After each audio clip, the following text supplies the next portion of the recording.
आज की पाठशाला।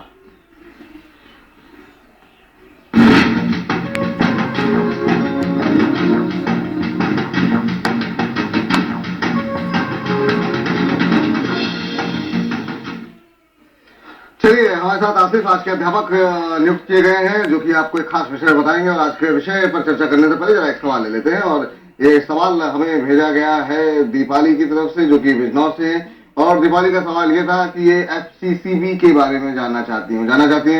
एफसीसीबी क्या होता है, कैसे होता है, इसके बारे में क्या कुछ जानकारी, वो पूरी तरह जानकारी लेना चाह रही। चलिए आसिफ से पूछते हैं। आसिफ, जब भी हम देखते हैं कि हम अपने टीवी के माध्यम से दर्शकों को बताते रहते हैं, खबरें आ रही हैं, कंपनी एफसीसीबी के जरिए इतने करोड़ रुपए उठाने जा रही है, उतने करोड़ रुपए उठाने जा रही है।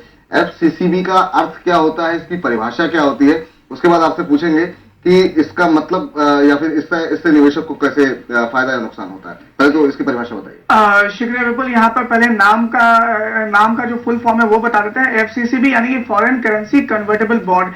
ये जो कंपनी फॉरेन करेंसी में यानी कि विदेशी करेंसी में किसी भी लोन को लेती है तो यहाँ पर एक्सटर्नल कॉमर्शियल बोरोइंग कहा जाता है। मगर एफसीसीबी तब होता है जब यहाँ पर दो चीज साथ में हो, आपका इक्विटी का भी रुझान उसमें दिखे और बॉन्ड का भी रुझान दिखे, यानी कि आपको एक फिक्स इन्वेस्टमेंट का पे रिटर्न भी आता रहे और वो इक्विटी में कन्वर्ट करने का ऑप्शन भी आपके पास हो।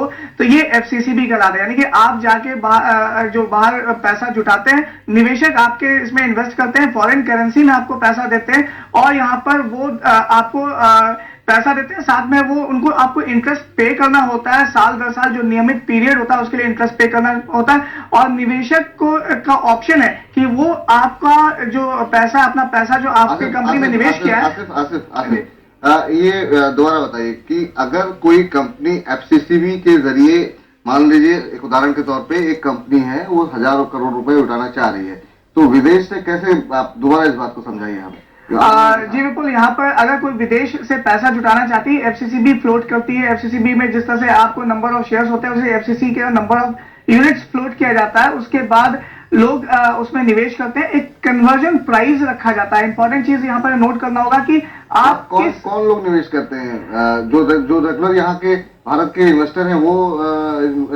उसमें इन्वेस्ट करते हैं। इसमें खास तौर पर विदेशी निवेशक ही इन्वेस्ट करते हैं, क्योंकि आप जो घरेलू निवेशक है उनके लिए डॉलर्स वो निवेश नहीं कर पाते। जो एचएनआई या फिर फॉरेन नेशनल्स है या फिर जो इंडियन नेशनल्स बाहर रह रहे हैं वो एफसीसीबी में निवेश करते हैं और वहां पर डॉलर्स में आपको कर्ज दिया जाता है और भुगतान भी डॉलर्स के टर्म में किया जाता है, या फिर जिस करेंसी में आप पैसा ले रहे हैं उस करेंसी में आपको दिया जाता है, उस करेंसी में आपको भुगतान भी करना होता है। एक बात ये साबित हुई कि मतलब इसमें जो विदेशी निवेशक हैं या फिर जो भारत के बाहर जो निवेशक हैं वो जो है इसमें जो है पार्टिसिपेट करते हैं। और जो कंपनी होती है वो एक तरीके से विदेश से जो कर्ज जुटाती है उसका माध्यम है एफसीसीबी। आसान भाषा में बोल सकते हैं। जी विपुल, इसको आसान भाषा में ऐसे ही बोल सकते हैं कि आपको बाहर से सस्ता लोन मिल जाता है।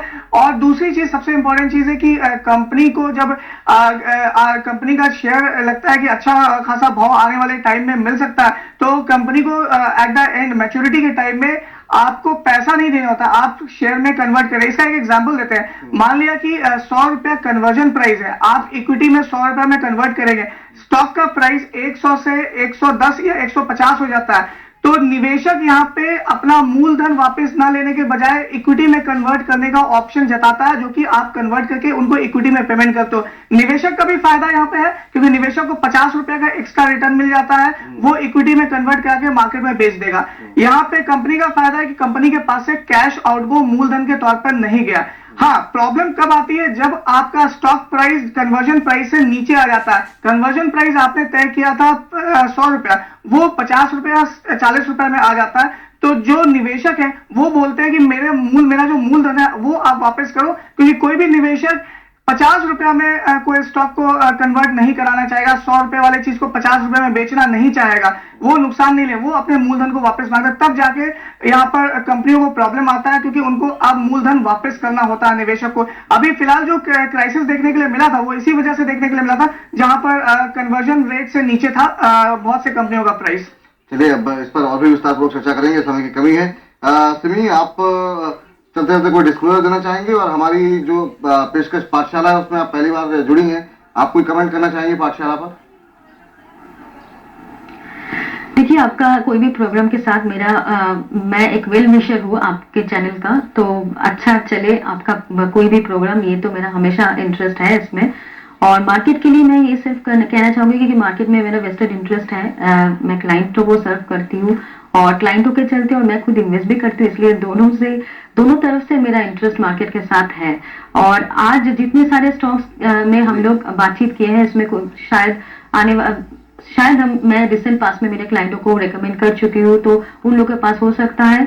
और मैंने जो व्यू दिया है, स्टॉप लॉस अपना खुद दिमाग में लगाना चाहिए, क्योंकि मार्केट में करेक्शन एक्सपेक्टेड है, कभी भी आ सकता है। पर अभी भी मैं वही बात कहना चाहूंगी कि मैंने जो स्टॉप लॉस कहा है 5330 का निफ्टी फ्यूचर्स का, वो स्टॉप लॉस क्लोजिंग बेसिस पर टूटेगा नहीं, तो मार्केट में रिकवरी अभी भी पॉसिबल है। चलिए इसमें बहुत बहुत शुक्रिया, बहुत बहुत धन्यवाद आपका अपना महत्वपूर्ण समय देने के लिए। आसिफ, आपका भी बहुत बहुत धन्यवाद, बहुत बहुत शुक्रिया। और अपने दर्शकों को बता दें, पाठशाला में अगर आज का विषय समझ में नहीं आया या किसी विशेष शब्द के बारे में, बाजार के कठिन शब्दों को आप समझना चाह रहे हैं, मिड कैप पाठशाला लिख करके आज के पाठशाला पे अपनी टिप्पणी और साथ ही साथ जो विषय आप समझना चाहते हैं, आपके विषय को हम समझाएंगे। Mid cap